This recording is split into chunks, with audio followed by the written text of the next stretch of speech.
In today's video, I'm going to teach you how to open FigJam. If you're new to Figma's whiteboarding tool, this quick walkthrough will get you into FigJam in just a minute. Using any modern browser, we'll move from the Figma homepage to the FigJam workspace, and I'll point out a couple of helpful tips along the way. Start by heading to Figma's website. Type figma.com into your browser's address bar and press enter. Using Chrome, Edge, or Firefox works best, and make sure pop-up blockers don't interfere with sign-in windows so everything loads smoothly. On the home page, look for the Get Started button. It's prominently placed and takes you straight into the sign-up or sign-in flow. Click it to begin. Next, choose how you want to log in. You'll see an option to continue with Google, or you can proceed with email. If you already use Google Workspace at school or work, continue with Google is usually the fastest. If you prefer, you can use an email address instead, which works the same once you're in. If you select Google, pick your account from the list and complete the prompt to authenticate.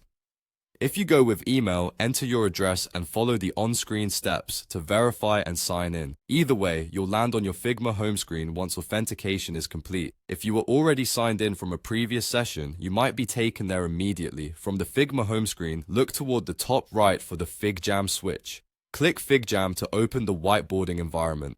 That switch moves you from the standard design files area into FigJam, where you'll see recent boards and sharing options aligned to collaborative work. At this point, you're in the right place to brainstorm, map flows, or run workshops. If you're part of a team, your shared spaces will show up here, and access depends on your organization's permissions. If something doesn't appear, make sure you're signed into the correct account and that your browser isn't blocking third-party cookies used during sign-in.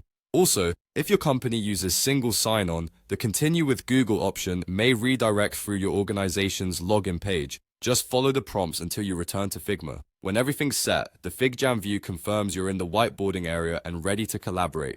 And that's it. Navigating to Figma, clicking Get Started, signing in with Google or email, choosing your account, and then switching to FigJam on the top right. You're now ready to collaborate in FigJam right inside your browser. Thanks for watching, and feel free to replay any section if you need a quick refresher while you follow along.